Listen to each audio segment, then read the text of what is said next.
Assalamualaikum warahmatullahi wabarakatuh. Kembali kita berjumpa di pertemuan kita yang ketiga kalinya di mata pelajaran kimia. Jadi untuk hari ini kita akan mempelajari sifat koligatif larutan sama seperti pertemuan sebelumnya. Namun untuk materi hari ini adalah yang pertama itu diagram fasa atau diagram PT, kemudian yang kedua penurunan tekanan uap jenuh dan kenaikan titik didih. Untuk diagram fasa atau diagram hubungan antara tekanan dengan suhu, jadi diagramnya seperti ini. Diagram fasa menunjukkan bahwa sifat koligatif larutan berupa penurunan tekanan uap, kenaikan titik didih, dan penurunan titik beku. Jadi pada diagram fasa ini, coba kalian perhatikan. Di sini menggambarkan 3 titik fase. Ada fase zat padat, ada zat cair, dan zat gas.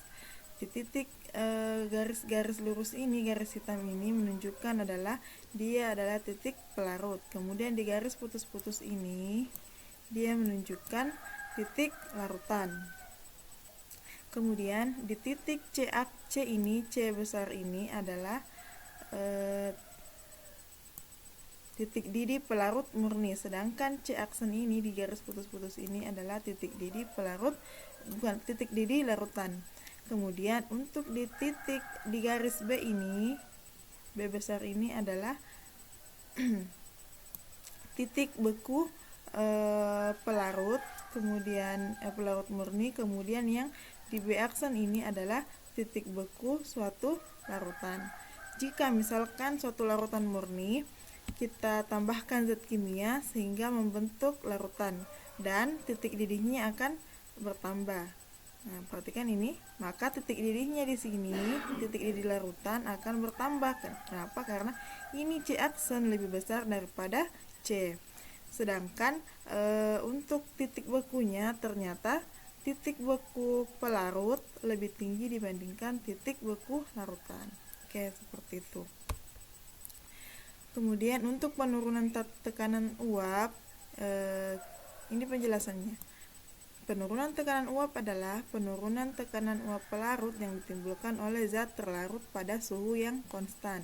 Kemudian tekanan uap yang ditimbulkan adalah uap jenuh larutan. Uap jenuh terbentuk dalam suatu ruangan jika di ruangan dipenuhi uap air sampai terjadi kesetimbangan air dengan uap air. Coba perhatikan gambar ini. Ini adalah molekul dari pelarut murni, sedangkan ini adalah molekul dari larutan. Ternyata molekul atau partikel dari pelarut murni ini sangat teratur, berbeda jika dibandingkan dengan partikel dari larutan. Ini ada yang tidak teratur ya. Nah, sekarang untuk rumusnya, jadi untuk rumus dari penurunan tekanan uap, delta P sama dengan P0 dikurang V. Kemudian untuk mencari P adalah tekanan uap larutan. Jadi untuk mencarinya kita cari dengan P sama dengan XB dikali P0. X itu kan apa? X kemarin sudah kita pelajari, X itu adalah fraksi mol. Jadi kalau XB kita tentukan ternyata dia adalah fraksi mol zat pelarut. Kemudian untuk mencari penurunan tekanan uap bisa juga menggunakan XA dikali P0. XA adalah fraksi mol zat terlarut dan P0 adalah tekanan uap pelarut murni. Oke, kita lanjut ke contoh soal.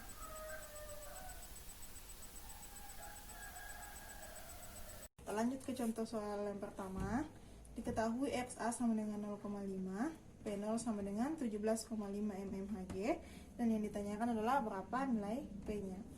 Rumus awalnya P kan ini, MP sama dengan P0 dikurang delta P, namun delta P-nya tidak diketahui, berarti kita harus mencari delta P. Delta P-nya adalah XA dikali P0, jadi kita masukkan XA-nya sama dengan 0,5, kemudian P0-nya adalah 17,5, jadi hasilnya adalah 8,75 mmHg.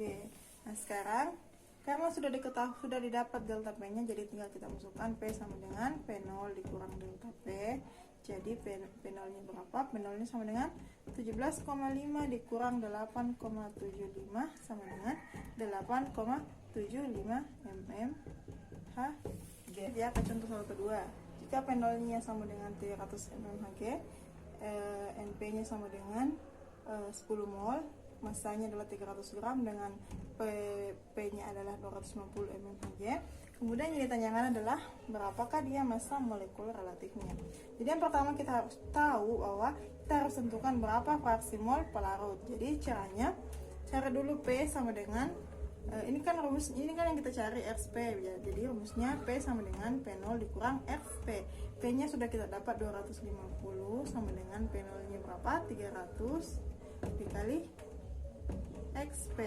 Jadi kita tinggal putar. XP-nya sama dengan XP sama dengan 250 per 300. Ini kita kecilkan menjadi 5 per 6. Ini mati masing-masing dibagi 5, jadi 5 per 6. Sekarang yang kedua adalah kita tentukan